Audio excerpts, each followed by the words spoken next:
Oh boy, we're back. Alright, so what's going on with this one?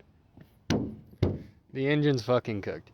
Now, I went to go to the gas station in this thing while I was at work.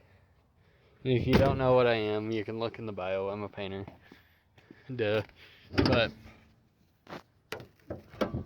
this engine is cooked. So, I have to take it to a shop and get it a new engine. I would love to do it because the person who works on that and the Camaro is. But this thing is fried. Now, the way you could tell is this water pump down here is completely seized. So, one of two things probably happened, and I just cut myself every single time I do anything automotive related. Anyways, so the timing chain tensioner probably broke, and that's no bueno for these. Not the very good. But yeah, after taking the fattest piss in human history, I am back. Now, so I've got some problems with every single one of these. And some of them, like this, it's gonna take like maybe an hour. And then there's gonna be ones that take like maybe an hour and a half. But I can't fix this shit. Now, I do have the Camaro. I got a bunch of parts for it, so it'll probably be the next video after this. But it's like this thing has the problem of the motor is no longer in the chat. Now, I think the timing chain tensioner broke because this is way floppier than it used to be. And it shut itself off to save itself and it won't run because of that. I'm getting it fixed either way. I would love to pull the engine myself. I really would. But, I'm looking around and I don't have a fucking shop.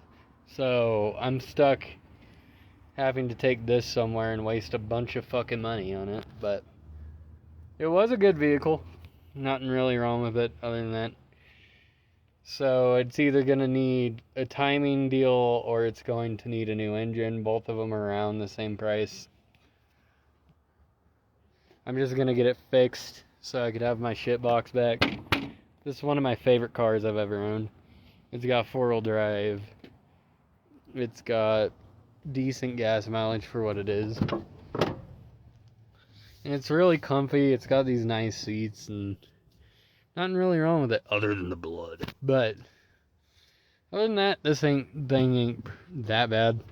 I mean, one of the first car videos I did was how to replace this. And, yeah. But this needs done. The engine will need done. Now, let's move on to the least problem child. And that is the Subaru. All this thing needs is brake discs. That's it. It does need rear struts, but I'm holding off on that until the baby's been born. It's not a huge thing. It's just a little bouncy in the rear. It goes wee wee wee. But it really just needs brakes. They're warped a little bit, so it rattles a little bit when you're slowing down at any speed above 40. That's the only problem with this thing.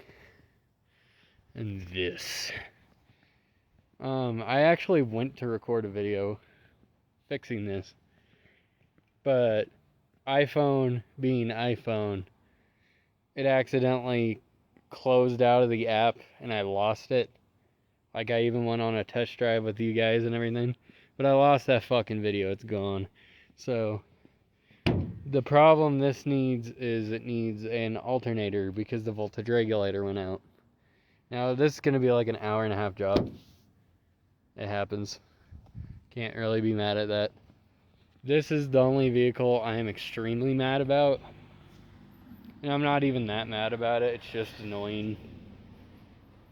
Like, I would love to have a shop so I could take you guys on like an in-depth version of events, but That's not happening.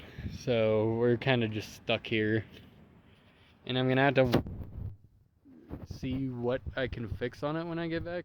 There's nothing really wrong with it other than it won't start now. And since the water pump belt blew, it means either the tensioner failed or the engine seized. Which if the engine is seized, it wouldn't turn over. So I think it's just the tensioner failed, so it jumped a few teeth. It's whatever. It did start back up briefly, but it shut itself off, and I haven't been able to start it since, so that's probably what's going on with that.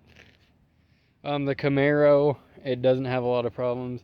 The mechanic of that car will be getting it running soon. We tackled the first known problem, which is the fuel pump died. So we gotta do the module and the cap and rotor. Now I've already done a cap and rotor on this channel. You guys seen it on the Chevy. But I want to show you guys how to do it in the Camaro as well. And that thing's an alternator. I will be doing that one for you guys. Because there's actually a neat little trick about the belt tensioner on these that make your life so much more easy.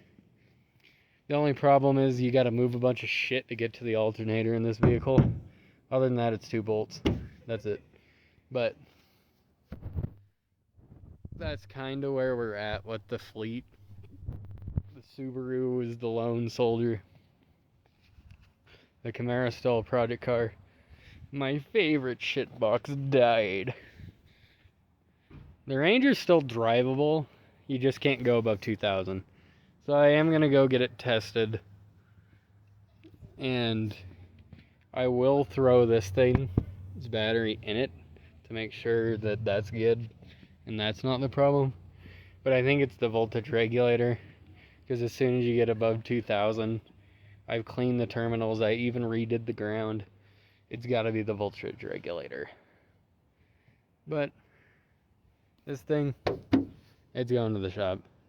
I just don't have the time to pull an engine without a shop. And that kind of sucks. The only stupid part about this whole car is this side got crinkled because it fell over, like I said in the last video featuring it. Other than that, it's going to be alright. But yeah, that's my quick fleet update. And yeah, I hope you guys enjoyed. Share, comment, press the little heart button. And yeah, until next time.